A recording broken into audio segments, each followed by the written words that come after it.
नमस्कार माऊली. चला ज्ञानेश्वरीच्या सहवासात. ज्ञानेश्वरी अध्याय 3 मधील 232 ते 238 ओव्यांच्या सहवासात आपण जाऊया.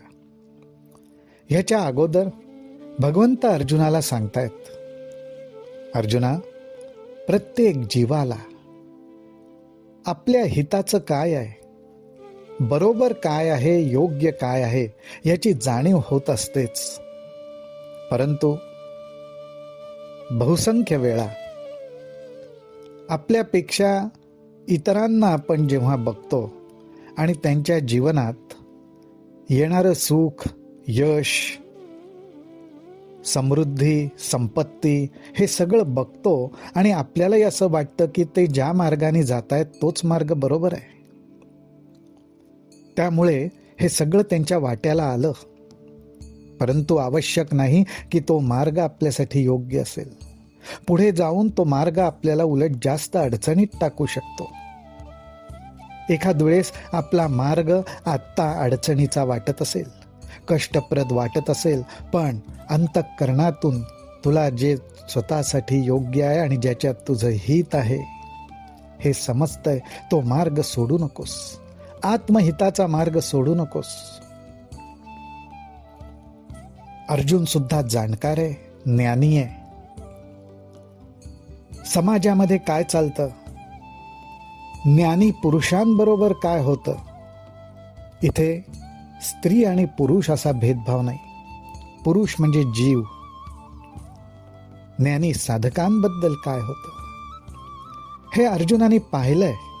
आणि ते पाहिल्यानंतरच त्यांनी भगवंताला विनंती केली की हे परमेश्वरा, माझ्या मनामध्ये तुझं हे सगळं बोलणं ऐकल्यानंतर एक शंका निर्माण झाली. ती मला विचारावीशी वाटते, ती मी विचारू का? आणि अर्जुन म्हणतो, तरी देवा हे ऐसे कैसे जे ज्ञानियांची स्थिती भ्रंशे, मार्गू सांडुनी अनारिसे चालत देखो. अरे, जे ज्ञानी आणि जाणकार असतात, आपल्याला काय योग्य आहे ह्याची त्यांना पूर्ण जाणीव असते, पण ते सुद्धा मार्ग सोडून दुसऱ्यांच्याच मार्गावर चाललेले दिसतात किंवा दुसराच मार्ग पत्करलेले दिसतात. स्वतःच्या हिताचं काय आहे त्याचा जणू त्यांना विसर पडलेला असतो. सर्वज्ञही जे होती हे उपायही जाणती, तेही परधर्मे व्यभिचरती कवणे गुणे. ते तर सर्वज्ञ असतात. आपण आपल्या मार्गावरून भरकटायचं नाही, त्यासाठी काय उपाय आहेत हेही त्यांना माहिती असतं. परंतु स्वतःच्या हिताचा मार्ग सोडून दुसऱ्याच मार्गावर ते चालताना दिसतात. आणि हे कसं? तर एक वेळ मी समजू शकतो, बीजा आणि भुसा अंधू निवाडू नेणे जैसा, नावेक देखणाही तैसा बरळे कापा. एक वेळ मी समजू शकतो की ज्या मनुष्याला दृष्टी नाही तो बी आणि भुसा यांना वेगळं करू शकणार नाही, निवडू शकणार नाही. परंतु काही वेळा ज्यांना डोळे आहेत त्यांच्याकडनं सुद्धा हा गोंधळ झालेला दिसतो. त्यांनाही योग्य अयोग्य निवडता येत नाही असं दिसतं. हे कशामुळे? एकीकडे जे ज्ञानी आहेत, जाणकार आहेत, ज्यांनी आपल्या स्वतःवर ताबा मिळवण्याचे कष्ट घेतलेत, कष्ट घेतायत, आपल्या विचारांना योग्य दिशा देत आहेत, आपल्या मनाची धाव योग्य मार्गाकडे ज्यांनी लावलेली आहे, मनाला इकडं तिकडं जे धावू देत नाहीत, अशी जी मंडळी जे असता संगू सांडिती, तेची संसर्गू करिता न धाती, वनवासी ही सेविती जनपदाते. अशी जाणकार मंडळी ज्यांनी ज्या वाईट वृत्तींचा संग होता तो टाळला, त्याचा त्याग केला, त्याच्यापासून स्वतःला सावरलं. पण तीच मंडळी नवीन गोष्टींच्या संगात पडतात, त्याला जवळ करतात.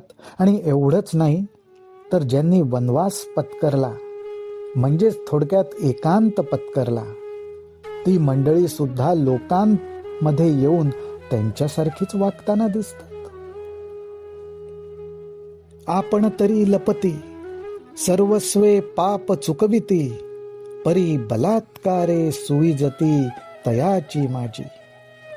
अर्जुन म्हणतोय, भगवंता मला काय बघायला मिळतं? तर असे जाणकार आणि ज्ञानी मंडळी स्वतः तर लपतात म्हणजे काय? तर जे दुर्गुण आहेत, ज्या वाईट खोडी आहेत, किंवा आजूबाजूला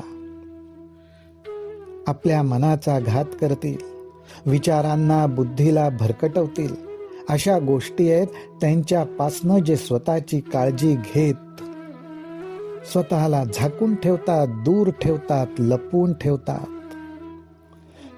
कळत न कळत आपल्याकडनं चूक घडू नये, कळत न कळत आपण वेगळ्याच मार्गाला जाऊ नये, अशा गोष्टींपासनं जे स्वतःला जपतात, मार्ग चुकण्याचं पाप आपल्याकडनं घडू नये. परंतु त्यांच्या बाबतीत सुद्धा असं दिसतं की त्यांनी असा कितीही प्रयत्न केला तरी कुठल्या तरी प्रकारे अयोग्य गोष्टींचा जणू काही त्या साधकावर प्रभाव पडतो आणि बलात्कार म्हणजेच बळाचा वापर केल्यासारखा त्याच्यावर परिणाम होतो आणि तो मार्ग भरकटतो. परी बलात्कारे सुईजती तयाची माझी, जयाची जीवे घेती विवसी, तेची जडोनी ठाके जीवेंसी, चुकविता ते गिवसी तया तेंची.